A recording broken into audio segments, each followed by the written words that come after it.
Hey car guys and gals, welcome to today's video where we are going to look at 5 cars that are going to be discontinued after 2024. Just a quick note, some of these cars will be off the table for 2023, and this video is ranked in order from the cars that I am least sad to see go to the ones that I am most disappointed to let go. So stick around to the end to see which car I am most disappointed to let go.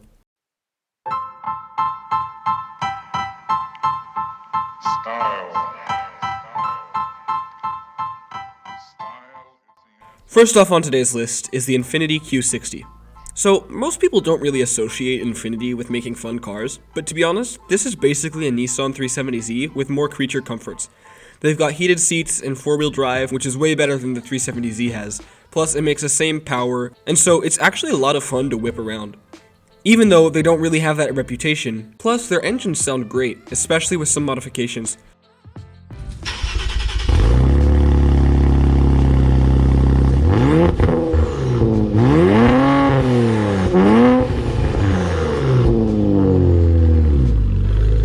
With the last generations of Nissan Z cars being discontinued, I'm not super surprised by the Q60 being discontinued, but I'm still somewhat upset about it.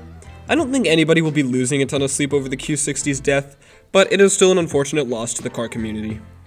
Next up on this list is the Maserati Ghibli. I'm pretty sure that's how you pronounce it, but if it isn't, please correct me in the comments.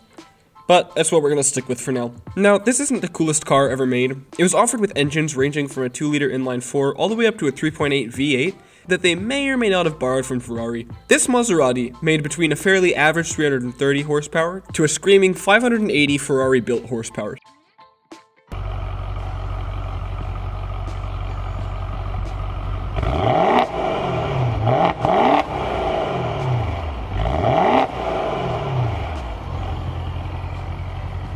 "10 years from now, this will be the equivalent to a modern-day Aston Martin V8 from the 2010s, a car that middle-class people can use to look like a baller, when in reality, all they've got is a middle-class budget.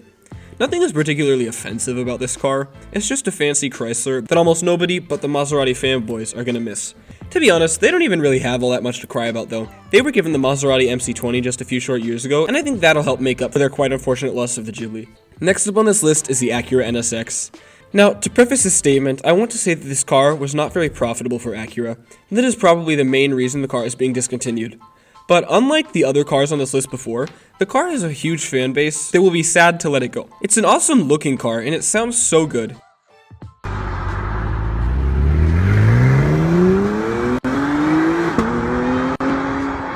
And in person, it is insane to see how low-slung and aggressive it is. I'm being honest with you, the pictures don't really do it justice. The blue color especially just glows. On the road, the mix between a 3.5-liter V6 paired with the hybrid system pumps out just about 570 horsepower. With the car weighing 3,803 pounds, or 1,725 kgs, it's quite nimble and will be greatly missed. Now, there is still hope for the NSX, because at Monterey Car Week in California, John Ikeda, the man responsible for designing Acura's cars, said that the NSX will likely live to see another generation, although probably will be an EV. Next up on this list is the Hyundai Veloster N. I bet that you didn't expect to see a Hyundai car on this list, but I'm going to be really honest with you.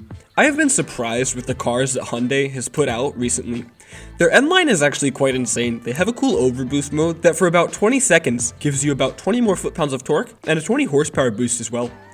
The 20-second limit is actually due to the excessive heat that it generates in the transmission. And the best part about this car is that it's priced just around $30,000 new, which is totally a reasonable price for a hatchback like the Veloster in today's economy. Plus, it just sounds epic. Listen to this thing rev up.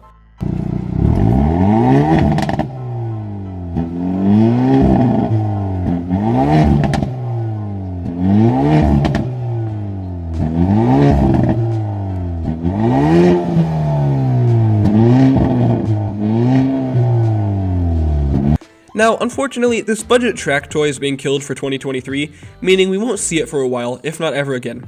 With no word from Hyundai about a future Veloster N, we don't really know what to expect. Now, this next car on the list is why it says 5-ish cars in the title, rather than 5, and that's because it's all of the Hellcat vehicles, including the Charger, Challenger, Ram TRX, and Durango Hellcat. Long live the V8s, or I guess not, because America's favorite V8, the Hellcat, is being killed off. 2024 is the last year for this supercharged supercar slayer. Now, one thing that I do need to say is that yes, technically the Charger's coming back, but it's not going to have a V8. It truly is unfortunate that the Hellcat is going away. Dodge has thrown it into everything, and I was actually looking forward to the Hellcat minivan. But jokes aside, this 800 horsepower monster has been slayed by some dinky magnets and wires. It's truly unfortunate that the era of the internal combustion engine is over. Anyway, this has been today's video. Thank you guys for watching. Sorry it was a bit shorter than normal, but you know, the next video is super interesting. It's about the drug lord who beat Porsche at their own game. Anyway, thank you guys so much for watching. This has been That Car Guy 127 with Car Guy Bits. Catch you guys next time.